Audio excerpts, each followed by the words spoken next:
Con vosotros. Lectura del Santo Evangelio según San Lucas. En aquel tiempo, habiendo expulsado Jesús a un demonio, algunos de entre la multitud dijeron: por arte de Belcebú, el príncipe de los demonios, echa a los demonios. Otros, para ponerlo a prueba, le pedían un signo del cielo. Él, conociendo sus pensamientos, les dijo: todo reino dividido contra sí mismo va a la ruina y cae casa sobre casa. Si pues también Satanás se ha dividido contra sí mismo, ¿cómo se mantendrá su reino? Pues vosotros decís que yo echo los demonios con el poder de Belcebú, pero si yo echo los demonios con el poder de Belcebú, vuestros hijos, ¿por arte de quién los echan? Por eso ellos mismos serán vuestros jueces. Pero si yo echo los demonios con el dedo de Dios, entonces es que el reino de Dios ha llegado a vosotros. Cuando un hombre fuerte y bien armado guarda su palacio, sus bienes están seguros, pero cuando otro más fuerte lo asalta y lo vence, le quita las armas de que se fiaba y reparte su botín. El que no está conmigo está contra mí. El que no recoge conmigo desparrama. Cuando el espíritu inmundo sale de un hombre, da vueltas por lugares áridos buscando un sitio para descansar, y al no encontrarlo dice: volveré a mi casa de donde salí. Al volverse la encuentra barrida y arreglada. Entonces va y toma otros 7 espíritus peores que él y se mete a vivir allí. Y el final de aquel hombre resulta peor que el principio. Palabra del Señor. Gloria a ti, Señor. Buenas tardes para todos. Bueno, vamos a hacer una reflexión en torno a esta palabra que nos ofrece hoy la liturgia de la Iglesia. Cambiamos de tercio, salimos de otro profeta menor para adentrarnos en la lectura de otro de los profetas menores del Antiguo Testamento, en este caso el profeta Joel, ¿de acuerdo? Profeta también de denuncia, ¿de acuerdo? Que quiere decir que el profeta encarna la misión que recibe de parte de Dios de intentar denunciarle a su pueblo sus pecados, no con el fin en algún determinado momento de suscitar miedo, angustia, desesperación, sino con el fin de que puedan volver de corazón a Dios para que se conviertan y puedan de esa manera evitar las desgracias que trae consigo el hecho, ¿no?, de vivir en medio de la impiedad y la injusticia, ¿no?, de sus propias acciones. ¿Más o menos se entiende? Pues muy bien, importante entenderlo, porque hoy vamos a hablar de algo fundamental, y es el hecho de que en algún momento Joel realza una idea que va a estar muy ligada ya en este momento a los escritos proféticos, que es el día del Señor, ¿de acuerdo? ¿Qué es el día del Señor que viene acompañado por el toque de las trompetas? Ah, día de fiesta. No, aunque pueda parecer, ¿no? Ah, como hay trompetas hay fiesta. No, es el día del juicio, ¿de acuerdo? El día del juicio, que de alguna manera tanto el pueblo de Israel, en su devenir como pueblo de la alianza, va a empezar a tomar conciencia de que en algún momento el Señor se va a manifestar y va a juzgar a su pueblo, ¿no?, conforme al cumplimiento de sus designios, ¿no?, que van de algún modo ligados al hecho de que Dios haya procurado mostrar su amor y su benevolencia transmitiéndoles y comunicándoles la ley. Por eso, para el pueblo, llevar a cabo el cumplimiento de los mandamientos del Señor era lo que les aseguraba que cuando llegara ese día, ¿cómo estarían? Si eran fieles cumplidores, ¿no?, de los preceptos de la alianza, cuando llegara ese día, pues un día maravilloso, ¿de acuerdo? Pero el que de algún modo vivía perdidamente, el que se desentendía completamente de la ley del Señor, cuando los profetas anunciaban la llegada de este día del juicio, ¿qué experimentaban en su corazón? Miedo y temblor, porque ¿cómo era posible que se sobreviniera ese día y me encontrara? Yo iría mal aparcado, ¿me explico? O sea, me encontrara sin la disposición adecuada para que en ese momento, de algún modo, Dios, a través de ese juicio, de alguna manera correspondiera a mi fidelidad, otorgándome, ¿no?, como a través de los méritos, ¿no?, pues que se consiguen a través de la fidelidad a la alianza del Señor, pues la participación en la vida eterna, ¿de acuerdo? ¿Queda claro esto? Por tanto, que hablemos de estos temas No pretende de ninguna manera la Iglesia, al hablar de que hay un juicio definitivo sobre cada uno de nosotros y sobre la historia, sobre la humanidad, no pretende que nosotros experimentemos miedo. ¿No habéis entendido eso? Que es fundamental. Porque hay quienes en algún momento transmiten esta idea y es algo que no podemos nosotros permitir. ¿De acuerdo? Todos los que van infundiendo, ¿no?, esa idea, están llegando los últimos tiempos, ¿verdad? Pues eso no tiene razón de ser en sí, porque la Iglesia anhela los últimos tiempos. O sea, la Iglesia espera ese día, como un día en el que, de una vez por todas, todo de alguna manera va a ser recapitulado por Cristo. Es el día en el que de algún modo todos los anhelos más profundos del corazón van a encontrar su razón de ser y su fundamento. ¿De acuerdo? Cuando yo digo en la misa, este es el sacramento de nuestra fe, lo digo después de la consagración del pan y el vino. ¿Sabéis qué respondemos nosotros? Anunciamos tu muerte, proclamamos tu resurrección y decimos, Maránatá, ven Señor Jesús. Con tu propia boca lo dices. Con tu propia boca lo dices. Dices, Maránatá, ven Señor Jesús. Estamos queriendo que de una vez por todas el Señor manifieste esa gracia. ¿Desde cuándo? Desde que el Espíritu Santo vino en Pentecostés. Los tiempos de la Iglesia son los últimos tiempos. Es lo que de alguna manera tenemos que ser conscientes. Que ese juicio al final sobrevendrá y que de algún modo nosotros creo que lo que se nos invita es a estar preparados. Por eso creo que el que tiene miedo es el que no está preparado.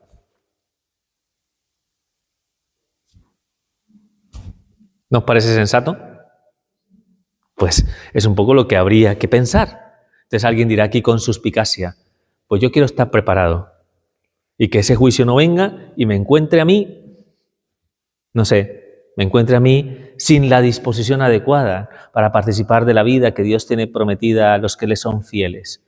Primero que todo, la fidelidad es un don y una gracia que no es tanto de alguna manera, no depende tanto de nosotros, sino que es algo que creo que depende mucho más de la receptividad que tenemos a la gracia de Dios en nuestro corazón. ¿No os dais cuenta de eso?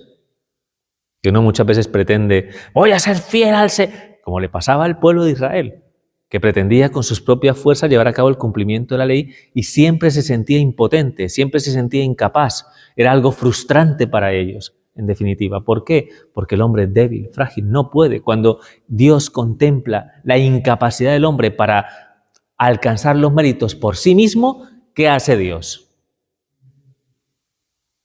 Envía a su Hijo a este mundo. Ese Hijo, el Hijo de Dios, entrega su vida por nosotros. Y gracias a ese acto de amor inmenso, hemos sido justificados por su gracia.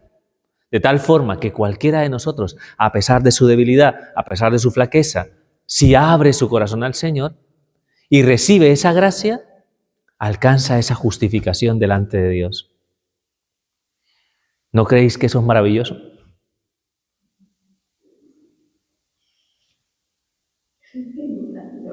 Pues es maravilloso. Pero padre, ¿qué es difícil? Y, claro, es el trabajo que de algún modo tenemos nosotros de apertura, ¿no?, a esa justificación que ha obrado Cristo por nosotros y que hace que en algún momento reproduzcamos en nosotros la vida de Cristo, que es en definitiva lo que nos salva, ¿no? Entonces alguien dirá, pues entonces, ¿qué hacemos? Pues ya sabemos las preguntas del examen final. Fíjate tú, aún más maravilloso todavía. O sea, ¿cómo es posible que sepamos de lo que nos van a juzgar? Porque si no lo sabemos, imagínate tú, aquí hay alguien que haya estudiado algo, al menos la ESO, ¿no?, que haya estudiado algo alguna vez, ¿no? Pues cuando tú presentas los exámenes, tienes que estudiar un montón, no sabes qué te van a preguntar, entonces tú vas normalmente un poquito nervioso, ¿no? Salvo Benito, que iba con una chuleta así, y sacaba la chuleta de vez en cuando, ¿no? Pero el resto va con un nerviosismo tremendo a presentar los exámenes. Pero ¿y si de repente, ante un examen, ante una oposición, nos dieran las preguntas del examen? Eso sería el cielo, Padre, porque eso no pasa en este mundo. Pero sería el cielo, porque entonces ¿tú qué harías? Consciente de esa realidad, procurarías prepararte cada una de esas preguntas para que cuando llegue el examen ¿cuánto tendrías que sacar en ese examen? Tendrías que petarlo, tendrías que sacar la mejor nota, porque de algún modo tienes las preguntas del examen. Como dice San Juan de la Cruz, una frase que creo que hemos escuchado muchísimas veces: al atardecer de la vida os examinarán del amor. La práctica de las buenas obras es exactamente lo que condiciona en gran medida, ¿no?, pues el hecho de que nosotros, por la gracia de Dios, vayamos alcanzando los méritos necesarios para que cuando venga ese día grande y terrible, dice la palabra de Dios, estemos de alguna manera firmemente anclados, ¿no?, sobre la roca firme, que es Cristo mismo, ¿no?, en definitiva, ¿no?, ¿de acuerdo? Y que no lo veamos, ¿no?, como con ese tinte apocalíptico y como, no sé, desesperanzador y lleno de miedo. ¿Y qué haremos, Padre? Ya sé, voy a hacer un búnker, voy a poner alimentos ahí. ¿Estás loco? ¿Te sigues aferrando a este mundo? Vendrán días, precisamente, de oscuridad, porque ¿qué plantea la oscuridad? Las tinieblas, plantea la lucha, el combate, ¿no? La oscuridad, ya sabéis que la oscuridad produce esa sensación, ¿no?, de zozobra, de inquietud. Es la lucha y el combate al que estamos sometidos todos los que estamos aquí, ¿de acuerdo? Todos. Pero la oscuridad, de alguna manera, es lo que precede ¿a qué? A la luz. Y esa es la clave fundamental de todo. No hay que tener miedo al proceso de purificación y al combate que se libre en medio de este mundo a la espera de que llegue ese acontecimiento. Nos pilla a nosotros primero, a través de la muerte, porque evidentemente aquí todos nos vamos a morir. O sea, eso quiere decir que vamos a comparecer delante de Dios en algún momento. Y ojalá que nadie diga, porque ¿quién tiene asegurado el mañana? Nadie. Aquí nadie puede decir, no sé si me entendéis, ¿no? Hay tantas situaciones que llenan de tanta, no sé, por poner un ejemplo, ¿no? Un ejemplo que es algo muy cercano a nosotros. Hemos sido testigos del accidente este terrible en Madrid, ¿no?, de este edificio que colapsó. Se nos fueron 4 hijos de Dios ahí, ¿no?, en ese accidente. ¿Quién iba a pensar? ¿Quién podría en algún momento plantearse que ese día es el final? Por eso hay que estar preparados siempre. Es lo que la palabra de Dios plantea siempre que hablamos de los novísimos, siempre que hablamos de la parusía, de la segunda venida de Cristo, del juicio universal de la historia, de nuestro propio juicio particular. Siempre es la misma respuesta que nos da la palabra de Dios. Estad en vela, estad preparados. Nadie sabe el día ni la hora, ¿de acuerdo?, en el que sobrevendrá el día del Señor. Entonces, lo que hay que de alguna manera es revestirnos de esa gracia para que esa gracia nos justifique y reproduzca en nosotros lo que nos ayuda a alcanzar los méritos. ¿Y qué es eso? Las obras de caridad. ¿Y todavía estáis pensándolo? ¿De verdad? Las obras de caridad. Así que vamos a pedir al Señor esa gracia de corazón que nos ayude simplemente a atender a esa llamada. ¿Por qué? Porque esa llamada puede propiciar lo que propició en el corazón de los hijos de Israel al escuchar las palabras de Joel, ¿no? La invitación que hacían los sacerdotes, imprecar a Dios, ¿no?, que de algún modo manifestara su misericordia y su compasión sobre su pueblo para que el pueblo se convirtiera de corazón, porque el pueblo había dejado de ir al templo a presentarle la ofrenda al Señor. Entonces, hay que hacer oración, hay que hacer ayuno. Lo escuchasteis, ¿no?, del texto que hemos escuchado en el día de hoy. Hay que disponer el corazón para abrirse a esa gracia, porque es la forma como tenemos de darnos cuenta aquellos aspectos de nuestra vida que tienen que ser purificados. Porque si no, estamos viviendo siempre en el anestesiamiento que produce nuestra preocupación por las realidades temporales. ¿O cuándo fue la última vez que escrutaste en tu alma cuáles son las cosas que Dios necesita cambiar en tu corazón? Porque tenemos un alma, evidentemente, que tenemos que cuidar, ¿no? Más allá de todo lo que cuidamos a nuestro alrededor, ¿no?, pues tenemos el alma y hay que cuidarla en sí, ¿no? Por eso hay que estar revisando continuamente nuestro corazón, nuestra conciencia. Muy probablemente, si somos muy honestos en ese ejercicio, vamos a descubrir que somos pecadores, todos los que estamos aquí, que lo somos. Todos somos pecadores. Y todos necesitamos purificación.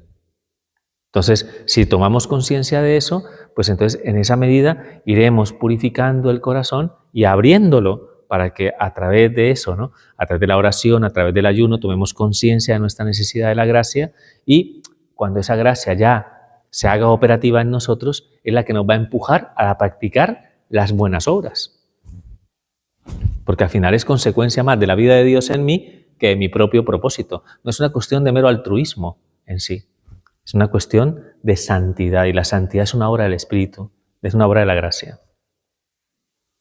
En fin, no sé si me entendéis, pero es importante que hoy le pidamos al Señor que escuchemos su voz y que no endurezcamos el corazón, ¿no? Que sepamos atender.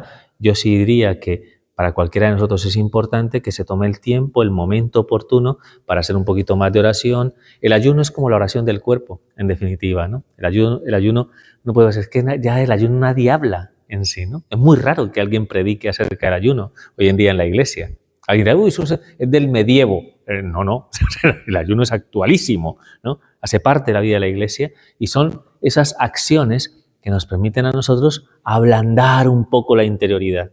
Cuando tú oras, cuando tú ayunas, se produce ese efecto en el corazón, ¿de acuerdo?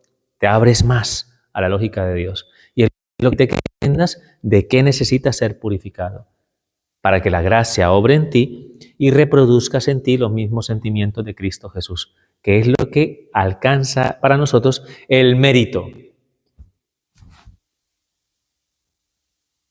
Porque si no seríamos unos pavos reales por todas partes hablando de las maravillosas cosas que hacemos por los demás, ¿no? Y eso se llama vanagloria.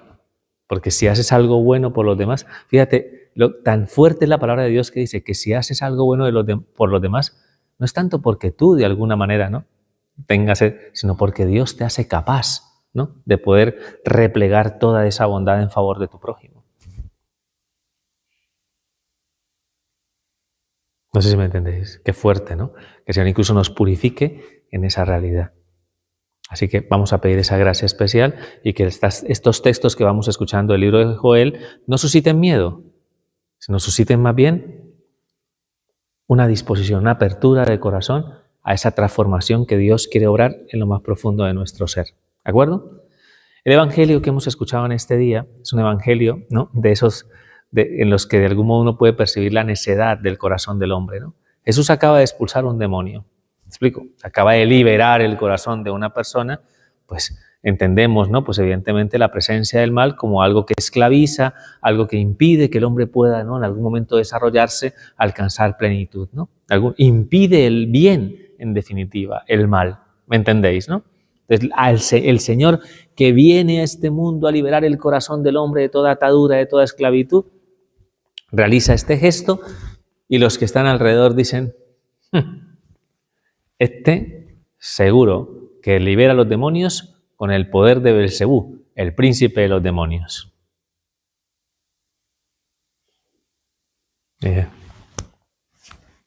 Hay estos emoticonos, ¿no?, que es así, ¿no? Pero que por Dios, pero qué tontería, ¿no? O sea, y es lo que el Señor pretende mostrarles en definitiva. Pero ¿cómo se os ocurre pensar que el demonio quiere algo bueno de nosotros? Nunca pretenderá algo bueno del hombre, jamás. Lo que quiere fundamentalmente el maligno es nuestra perdición. El que quiere nuestra salvación es Dios. El que procura todo bien en el corazón del hombre es el Señor. ¿De acuerdo? Entonces, por eso él dice, hombre, si el demonio está haciendo el bien, ¿no?, entonces el demonio está como en guerra civil, ¿no? Es como si hubiera una contradicción. Entonces, iría a la ruina. Y si hay algo en lo que el demonio en ese aspecto crea como una especie de mucha, no sé cómo decirlo, ¿no?, como crea mucha asertividad, ¿no?, es el mal. No sé si me entendéis. O sea, todo se junta, ¿no?, para el mal. Todo. El demonio lo tiene súper claro, no duda. ¿Me explico? Por eso el Señor dice, si tuvierais conciencia y claridad de lo que estáis diciendo, os daríais cuenta que lo que estáis diciendo es una contradicción. Porque si un alma se libera del poder del mal, es porque el Señor está manifestando su gracia, ¿no? Es porque el reino de Dios ha llegado a vosotros y no queréis reconocerlo, no queréis abrir el corazón, porque están votados, estaba cerrado. Todos aquellos que no aceptaban a Cristo, no aceptaban de alguna manera, ¿no?, que la predicación del Señor estuviera orientada precisamente a denunciarles la dureza de su corazón.